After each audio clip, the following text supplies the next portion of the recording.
चांदी का इतिहास है कि वो जिस तेजी से ऊपर जाती है, बहुत तेजी से नीचे भी आती है। तो चांदी हमेशा वोलेटाइल बहुत ज्यादा रहती है। तो वो इन्वेस्टमेंट डिमांड आ रही है, ज्वेलरी में डिमांड नहीं आ रही है। जो ज्वेलर है उनका बिजनेस लगातार गिर रहा है। दुनिया में कुल साल भर में गोल्ड की खपत होती है 5,000 टन के आसपास। की जो ज्वेलरी डिमांड है वो प्राइस बढ़ने की वजह से लगातार कम हो रही है। अब क्या हो गया है, इसकी वजह से लोगों ने खरीदना कम कर दिया ज्वेलरी को। अब जो ज्वेलर है वो लाइट वेट डिमांड लेकर आ रहे हैं। आपकी सैलरी तो 10% बढ़ी होगी, पर सोना तो 100% बढ़ गया है सर। सर एक चीज यही बताइए, सराफा बाजार में जो सुनार है उनका इन बढ़ती कीमत से फायदा होता है या उनके बिजनेस पे असर करता है जो घाटे पे चला जाता है? सुनार के पास तो बहुत सारा सोना रखा हुआ है, तो उनका तो बहुत फायदा हो रहा है। पर मैं आपको असली बात बताऊं, जो ज्वेलर कम्युनिटी है वो इस समय बहुत ज्यादा परेशान है सर। 2022 से अगर आप देखेंगे तो गोल्ड लगभग दोगुने से भी ज्यादा हो चुका है। गोल्ड दोगुना हो चुका है और सिल्वर तो लगभग वहां से 3 गुनी हो चुकी है 2022 के बाद से। मतलब आप अगर ज्वेलरी शोरूम में जाएंगे तो आज की डेट में आपके पास 10 ग्राम का खरीदना है तो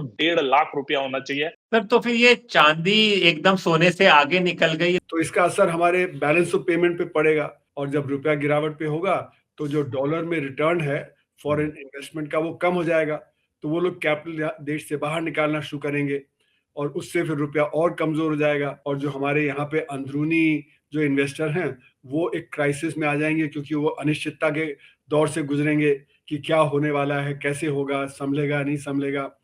तो अनिश्चितता जब होती है तो इन्वेस्टमेंट कम हो जाता है। नमस्कार दोस्तों, मेरा नाम हैदर अब्बास नकवी है और आप लोग मुझको इस वक्त दा स्वतंत्र और दा स्वतंत्र बाजार पर देख रहे हैं। आज हम बात करेंगे आपके बटवे की। जी, भारत में एक तरफ सोना चांदी इतिहास रच रहे हैं तो दूसरी तरफ खाने की थाली थोड़ी राहत की सांस ले रही है। अर्थव्यवस्था के ये दो चेहरे आज आम आदमी की जेब और जिंदगी दोनों को प्रभावित कर रहे हैं। सोना रिकॉर्ड पर रिकॉर्ड बना रहा है। देश में सोने ने वो कर दिखाया जो पहले कभी नहीं हुआ। 1,25,000 और अब 1,55,000 प्रति 10 ग्राम। बुधवार को सोने ने एक ही दिन में 7,795 की छलांग लगाकर नया रिकॉर्ड बना दिया। आज 24 कैरेट सोना 1,55,204 प्रति 10 ग्राम है जब हम ये रिकॉर्डिंग कर रहे हैं, जबकि 22 कैरेट सोना 1,42,167 प्रति 10 ग्राम पहुंच गया है जब हम ये रिकॉर्डिंग कर रहे हैं। सिर्फ जनवरी महीने में ही सोना ने 16.5% महंगा हो चुका है। और अगर पिछले एक साल की बात करें, सुनिएगा ये बात, और अगर पिछले एक साल की बात करें तो सोने ने निवेशकों को करीब 96% रिटर्न दिया है। अब बात चांदी की करें, रफ्तार और तेज दोनों से चांदी भाग रही है। सोने से भी तेज दौड़ रही है चांदी। एक दिन में 10,730 की छलांग और कीमत पहुंच गई 3,20,000 प्रति किलो। जनवरी में चांदी करीब 39 यानी 39% महंगी और एक साल में चांदी की कीमत जानते कितनी? 254% से ज्यादा उछाल दर्ज किया है। अब सवाल उठता है, आखिर क्यों बढ़ रही हैं कीमतें? एक्सपर्ट के मुताबिक समझिए क्या कह रहे हैं। दुनिया भर के देश डॉलर पर निर्भरता घटा रहे हैं। अमेरिका की नीतियों से डॉलर कमजोर हुआ है।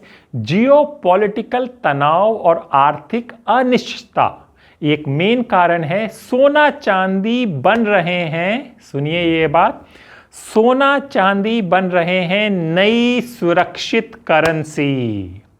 यही वजह है कि अंतरराष्ट्रीय बाजार में सोना आधिकारिक कीमत से 10 से 15%, सुनिए ये बात, आधिकारिक कीमत से 10 से 15% प्रीमियम पर बिक रहा है। अब आगे क्या, ये सबसे बड़ा सवाल है और इसी सवाल को जानने के लिए हमें पता है आप लोग दा स्वतंत्र से जुड़े हुए हैं, दा स्वतंत्र बाजार से जुड़े हुए हैं। तो आगे क्या, कॉमोडिटी एक्सपर्ट से जब हमने बात की तो उन्होंने बताया 2026 तक, नोट कर लीजिए ये बात, तो उन्होंने बताया 2026 तक सोना 15 से 25% और चढ़ सकता है। यानी अभी और उछाल आप देखेंगे।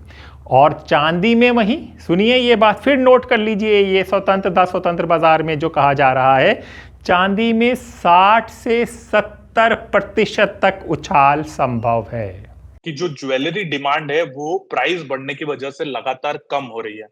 दूसरा एक चीज जो जैसा आपने कहा कि लोगों को शादी के लिए खरीदना है, तो ज्वेलरी में भी ट्रेंड चेंज हो रहा है। मतलब आप अगर ज्वेलरी शोरूम में जाएंगे तो आज की डेट में आपके पास 10 ग्राम का खरीदना है तो 1.5 लाख रुपया होना चाहिए आपकी पॉकेट में, मेकिंग चार्ज, जीएसटी ये मिला के 10 ग्राम की ज्वेलरी आपको 1,60,000 में पड़ेगी। अब क्या हो गया है, इसकी वजह से लोगों ने खरीदना कम कर दिया ज्वेलरी को, और असर ये हुआ कि अब जो ज्वेलर है वो लाइट वेट डिमांड लेकर आ रहे हैं। लाइट वेट जो ज्वेलरी है वो उसको बना रहे हैं, और लाइट वेट ज्वेलरी जैसे 10 ग्राम में ही वो हार बना दे रहे हैं, 10 ग्राम में जो 2 ज्वेलरी बना दे रहे हैं जो पहले एक ज्वेलरी बनती थी, क्योंकि लोगों की परचेसिंग पावर प्राइस के हिसाब से नहीं बढ़ी है। और अगर आप देखेंगे लिक्विडिटी, सैलरी, इन्फ्लेशन, इन सबको भी जोड़ेंगे तो आपकी सैलरी तो 10% बढ़ी होगी, पर सोना तो 100% बढ़ गया है सर। तो आप जब अपने पैसा जो आपके पास है उसको लेकर बाजार में जाएंगे तो आपको 10 गुना ज्यादा कीमत देनी पड़ेगी। सर एक चीज यही बताइए, सराफा बाजार में जो सुनार है उनका इन बढ़ती कीमत से फायदा होता है या उनके बिजनेस पे असर करता है जो घाटे पे चला जाता है?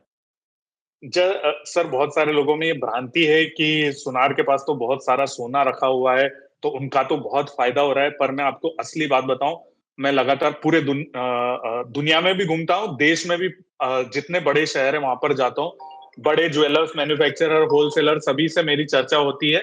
और जो ज्वेलर कम्युनिटी है वो इस समय बहुत ज्यादा परेशान है क्योंकि उनकी बिक्री नहीं हो रही। जैसे मैंने आपको बताया कि ज्वेलरी की जो डिमांड है वो घट गई है प्राइस बढ़ने की वजह से। डिमांड कहां से आ रही है वो मैं आपको बता देता हूँ। डिमांड आ रही है बार और कॉइन, जो कि इन्वेस्टमेंट पर्पज से लेते हैं। आप देखेंगे आजकल हर आदमी सोचता है मेरे पास सोने का बिस्किट आ जाए, मेरे पास मैं सिल्वर का कॉइन ले लूं, सिल्वर की चीज ले लूं, तो वो इन्वेस्टमेंट डिमांड आ रही है, ज्वेलरी में डिमांड नहीं आ रही है। आपके जो पहचान वाले होंगे वो भी बार कॉइन वही खरीदने में कोशिश कर रहे हैं ताकि हमको इन्वेस्टमेंट के हिसाब से मिल जाए। ज्वेलरी में डिमांड नहीं आ रही है, तो जो ज्वेलर है उनका बिजनेस लगातार गिर रहा है। तो एक आम आदमी बड़ा कंफ्यूज सा हो जाता है, तो उनको एक सही सलाह क्या है, करेक्शन क्या है, कब टूटेगा, गिरेगा, इसमें बहुत ज्यादा कंफ्यूजन चल रहा है। सर अगर मैं सच बताऊं, सोना चांदी जो है ना, आप भारत की संस्कृति देखेंगे तो हमारी संस्कृति में हमारा घर में जो भी संस्कार होता है उसमें सोना चांदी इनबिल्ट है। बच्चा पैदा होगा तो उसको पायल दी जाएगी, कान वो होगा, फिर थोड़ा बड़ा होगा उसका मुंडन संस्कार होगा तो उसको कुछ सोना चांदी मिलेगा, फिर थोड़ा बड़ा होगा, शादी होगी तो उसमें मिलेगा, फिर उसके घर बच्चा होगा तो फिर सोना चांदी मिलेगा।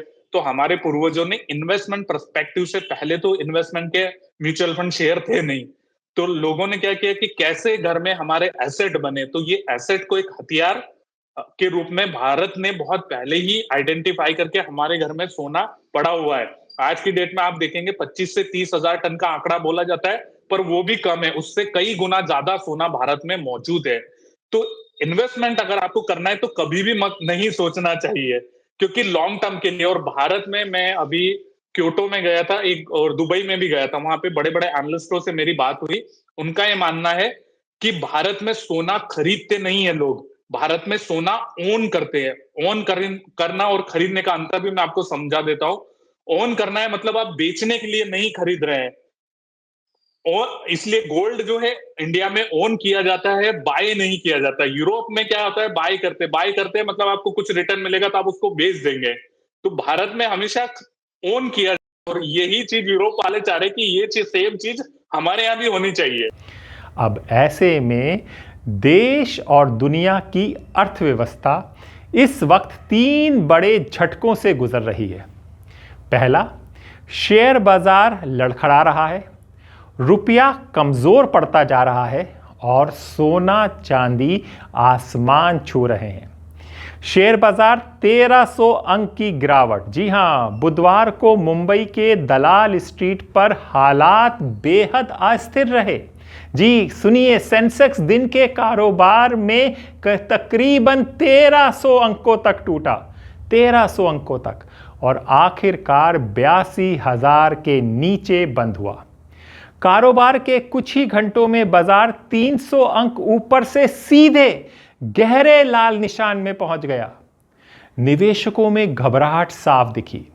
गिरावट की वजहें जो बताई जा रही हैं वो समझिए। वैश्विक बाजारों में कमजोरी, अमेरिका, यूरोप और एशिया में जियोपॉलिटिकल तनाव, विदेशी निवेशकों की लगातार, ये लाइन सुनिए बहुत इंपॉर्टेंट है, विदेशी निवेशकों की लगातार बिकवाली, रुपए की कमजोरी। एक्सपर्ट का कहना है कि बाजार फिलहाल भावनाओं से नहीं, डर से चल रहा है। रुपया हर दिन नया निचला स्तर। डॉलर के मुकाबले रुपया बुधवार को 90.98 से टूटकर 91.70 पर बंद हुआ, 91.70 पर बंद हुआ। ये एक दिन में 72 पैसे की गिरावट और 2 महीनों में सबसे तेज गिरावट है। जी हां, आपको ये खबरें कहीं नहीं पता चलेंगी। रुपया लगातार छठे दिन कमजोर हुआ है। जनवरी से अब तक इसमें करीब 2% की गिरावट दर्ज की जा चुकी है। आरबीआई क्यों नहीं संभाल पा रहा, ये अब सवाल उठने लगा है। जी हां, विदेशी निवेशक लगातार पैसे निकाल रहे हैं। इक्विटी में भारी आउटफ्लो, आयातों के डॉलर मांग पर बात हो रही है। आरबीआई की सीमित फॉरेक्स हस्तक्षेप, ये बहुत बड़ी बात है। बैंकिंग एक्सपर्ट्स मानते हैं कि जब तक वैश्विक हालात नहीं सुधरेंगे, रुपए पर दबाव बना रहेगा। देखिए, जैसे आपने सही कहा कि 500% तो खैर दूर की बात है। अगर 50% के ऊपर 50% भी और लग जाए तो आधा जो हमारा व्यापार है अमेरिका के साथ वो खत्म हो जाएगा। क्योंकि आधा व्यापार है जिसपे कि अभी ड्यूटी नहीं लगती, क्योंकि उनको हमारे इलेक्ट्रॉनिक वगैरह चीजें चाहिए, तो इसलिए वो छोड़ दिए। तो पर करीब $47 बिलियन का हमारा जो एक्सपोर्ट है उस पर असर पड़ेगा, क्योंकि हमारे यहाँ से जो अभी माल जाता है वो और देशों से लेना शुरू हो जाएगा, क्योंकि वहां पे टैरिफ कम होगा। तो इसका असर हमारे बैलेंस ऑफ पेमेंट पे पड़ेगा, क्योंकि हमारा जो अमेरिका के साथ सबसे ज्यादा ट्रेड का सरप्लस है, तो उससे जो कमाई होती है उससे हमारा जो ट्रेड डेफिसिट चीन के साथ $100 बिलियन का वो थोड़ा कम हो जाता है। तो जब डेफिसिट बढ़ेगा तो फिर रुपया गिरावट पे होगा, और जब रुपया गिरावट पे होगा तो जो डॉलर में रिटर्न है फॉरेन इन्वेस्टमेंट का वो कम हो जाएगा। तो वो लोग कैपिटल देश से बाहर निकालना शुरू करेंगे, और उससे फिर रुपया और कमजोर हो जाएगा। फिर वो एक विशेष साइकिल में पड़ जाएगा। और दूसरी बात ये कि हमारा इन्वेस्टमेंट क्लाइमेट गड़बड़ा जाएगा, क्योंकि फॉरेन इन्वेस्टमेंट कम होगा तो इन्वेस्टमेंट क्लाइमेट गड़बड़ाएगा, और जो हमारे यहाँ पे अंदरूनी जो इन्वेस्टर हैं वो एक क्राइसिस में आ जाएंगे, क्योंकि वो अनिश्चितता के दौर से गुजरेंगे कि क्या होने वाला है, कैसे होगा, संभलेगा नहीं संभलेगा। तो अनिश्चितता जब होती है तो इन्वेस्टमेंट कम हो जाता है। तो कुल मिला के मेरा मानना है कि बाहर का इन्वेस्टमेंट भी और हमारे देश का प्राइवेट इन्वेस्टमेंट दोनों पे इसका असर पड़ेगा, और उसका असर फिर हमारे ग्रोथ रेट पे पड़ेगा। तो हमारी ग्रोथ जो संग्रह क्षेत्र की है, जो कि अच्छा कर रही है, वो गिरावट पे आएगी। तो उससे जो हमारी अर्थव्यवस्था में और परेशानी बढ़ जाएगी, क्योंकि असंगठित क्षेत्र तो वैसे ही जो गिरावट पे है। दूसरी बात यह कि खतरा कि हमारी जो सरकार है वो कहीं ना कहीं मुझे लगता है कि थोड़ा डोनाल्ड ट्रंप के जो परेशानी उसने जो की है उसके लिए हमारे लेबर को अटैक करेगी। लेबर पे अटैक शुरू हो गया है। जैसे 4 जो कोड थे, लेबर कोड, उनको लागू किया गया। हालांकि वो 2019 और 20 में पास किए गए थे, लेकिन अब उसको लागू किया गया है। और उसमें सबसे बड़ी जो समस्या है कि वो ट्रेड यूनियंस को कमजोर कर रही हैं। तो वैसे भी हमारा बहुत कम लेबर है जो ट्रेड यूनियनाइज्ड है, 6% ही लेबर है, बाकी तो 94% असंगठित क्षेत्र का है। तो जो हमारा यूनियनाइज्ड लेबर है उसको कमजोर किया जा रहा है, जिससे कि वहां पे वेजेस कम हो जाएं। और इसलिए वेजेस कम की जरूरत है क्योंकि हमारा जो एक्सपोर्ट है, अब एक्सपोर्ट में हमें सस्ते दाम पे एक्सपोर्ट करना पड़ेगा बाकी देशों का, क्योंकि सब देशों में जब सरप्लस बढ़ जाएगा, जब अमेरिका से ट्रेड उनका कम हो जाएगा तो सब एक दूसरे के ऊपर डंपिंग करेंगे, और जब दाम घटाने पड़ेंगे। तो इसलिए मेरा मानना है कि जो ये लेबर कोड एकदम से लाए गए सडनली 4 साल बाद नवंबर में, वो इसलिए लाए गए जिससे कि हमारा यूनियनाइज जो वर्कर है उसको कमजोर किया जाए, जिससे कि वहां पे वेजेस डिप्रेस हो जाए।